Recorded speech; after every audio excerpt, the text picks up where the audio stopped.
పోలవరం ప్రాజెక్టును నీటి నిల్వ కోసం కట్టిన బ్యారేజీగా మార్చారన్నారు ఏపీపీసీసీ చీఫ్ షర్మిల.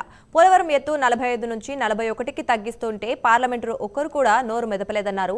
3 పార్టీలు మోదీకి తొత్తులుగా మారాయని విమర్శించారు. ఇలాంటి సమయంలో రాష్ట్రానికి ఎలా న్యాయం జరుగుతుందని షర్మిల ప్రశ్నించారు. అందుకే కాంగ్రెస్ పార్టీ బలపడాల్సిన అవసరం ఉందన్నారు.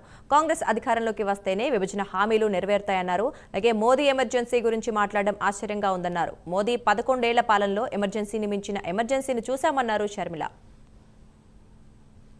ఆంధ్ర రాష్ట్రానికి చెందిన ఇంతమంది ఎంపీలు లోక్సభలో రాజ్యసభలో ఒక్కడంటే ఒక్కడు కూడా నోరు విప్పి మాకు పోలవరం ప్రాజెక్టు గ్రావిటీ బేస్డ్ ప్రాజెక్టుగా యథావిధిగా 45 మీటర్ల నీటి నిల్వతోనే కట్టాలి అని ఒక్క మగాడు మాట్లాడలేదు.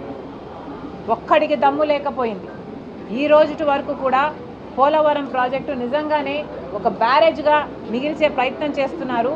ఒక్కరంటే ఒక్కరు కూడా పట్టించుకోవటం లేదు. మన రాష్ట్రంలో ఉన్న నాయకులంతా ప్రతిపక్షమైన అధికార పక్షమైన వైసీపీ జగన్మోహన్ రెడ్డి గారైనా తెలుగుదేశం చంద్రబాబు గారైనా జనసేన అయినా వీళ్ళందరూ కూడా అందరూ మోడీకి తొత్తుల్లా మారారు. అందరూ మోడీతో పొత్తులు పెట్టుకున్న వాళ్ళే. జగన్మోహన్ రెడ్డి గారేమో అక్రమ పొత్తు పెట్టుకున్నారు. ఇక చంద్రబాబు గారైతే కూటమే కట్టేశారు. మరి ఇలాంటి పరిస్థితుల్లో ఆంధ్ర రాష్ట్రానికి మేలు ఎలా జరుగుతుంది? అందుకే ఈరోజు కాంగ్రెస్ పార్టీ బలపడాల్సిన అవసరం ఉంది.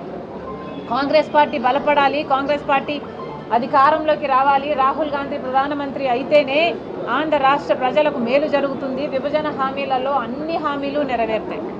ఈరోజు మోడీ గారు నిన్న ఎమర్జెన్సీ గురించి ఎంత నిస్సిగ్గుగా ఇందిరాగాంధీ గారి గురించి ఎమర్జెన్సీ గురించి మాట్లాడుతున్నారే మోడీ గారు.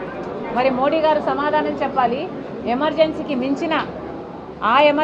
మించిన ఎమర్జెన్సీ మోడీ గారి పాలనలో చూస్తున్నాం.